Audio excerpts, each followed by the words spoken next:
Ei nyt kyllä. Tää on niinku aika... Tää on se varmaan sit mitä ihmiset tulee tekemään siihen meidän ledikuutioon, just tämmösiä härpäkkeitä. Tosin joo.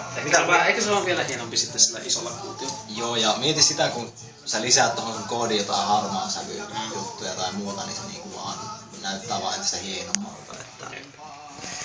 Ja siis nyt meillä toimii siis bufferin vaihto. Siis meillä on tässä tupla puskurointi ja 12 bitin harmaa sävyarvot. Ja meillä on puskurin flippaus freimin välein. Lisäksi meillä on V-synkki. Kaikki 16 MHz Atmega 3-kakkasilla. Ja 2 kilotavua muistia. Booyah bitches!